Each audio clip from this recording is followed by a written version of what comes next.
Hi guys, so if you follow me on social media, you'll know that I asked you for questions you might have for me so that I can do a Q&A video. Now I didn't get a ton of responses because, I've got less than 200 followers, so that makes sense, but I did get some really good ones. So what I'm going to do, rather than just answer them all in one incoherent long-ish video, I'm going to dedicate one video to each question I've been asked, and I'm going to answer them in the order that they were asked. So today is going to be, what are the three main differences between current Chris and Robots in Winter Chris? Robots in Winter was the very first video I uploaded to this channel. You can check it out, but I don't recommend it because it's really, really bad. With regards to content creation, and I've touched on the topic before, yeah, that's true. So thank you, first of all, for the question and, giving me something to speak about. As with anybody, I think the main difference is my experiences have taught me a lot more about being a more complete person. I think when I started YouTube the first time, I was an insecure teenager who saw that other people did this.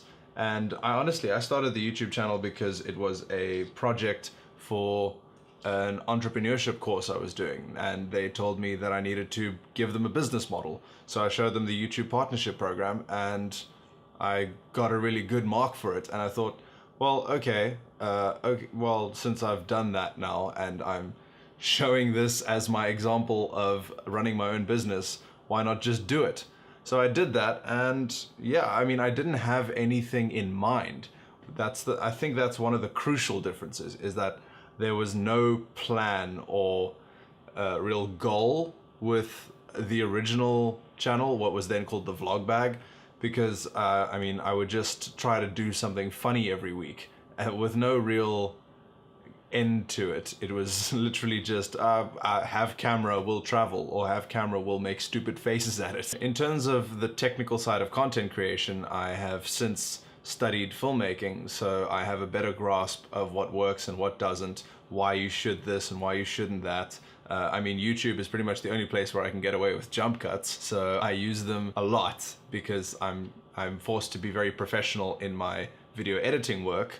So with YouTube, I like to just let loose and pretty much ignore the rules, except for the ones that really look good or work. What it boils down to, I think, is that I know myself better, and I have become semi-obsessed with being honest with myself and honest in my presentation of who I am. And what YouTube was for me in the past was more a persona and less the honest, real version of me, which is probably what led to me stopping, because I was constantly putting on this face that I had to wear to be that funny guy. And I mean, it's the reason Jim Carrey has depression, for example. He's constantly expected to be one of his characters, and I didn't want to do that anymore. And I tried to restart the channel a few times, but at one point my laptop got stolen right after I uploaded a video. Then I tried again last year, and it didn't fit. So the daily vlog came out of me having this pent up creative energy that I wanted to put into something that wasn't just my work. And I'd been watching a lot of Casey Neistat and other bigger YouTubers, and I thought, I used to enjoy this so much, and I think I know where I went wrong, so let me see if I can do it again. But the biggest difference is probably the fact that I was 19 when I was making those videos, and 19-year-olds, they're weird creatures and incorrigible and have terrible, terrible senses of humor.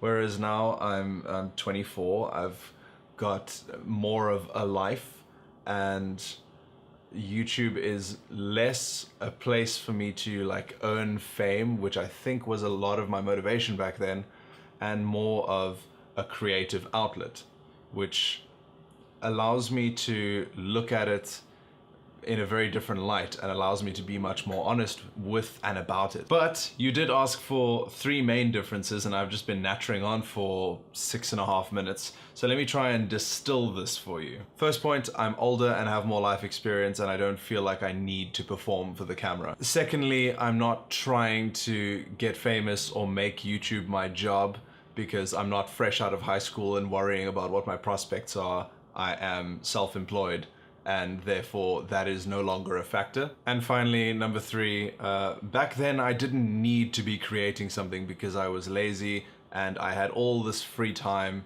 whereas now I work in a creative field, but it doesn't satisfy my need to be making good stuff. Like Neil Gaiman says, make good art. I need to be making something. I need a project.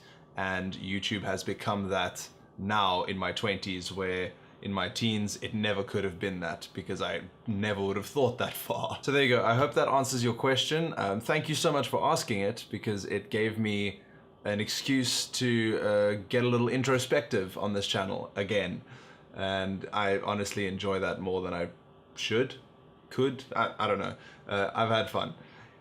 So that's gonna be it for that one. And I will do either the next question tomorrow or at a later date, because tomorrow I've got a visitor who's come all the way from the UK, and I'm very excited to see him again.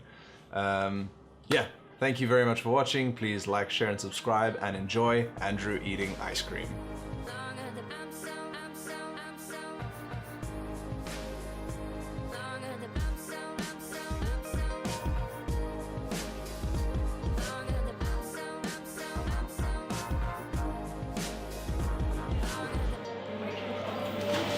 Please subscribe.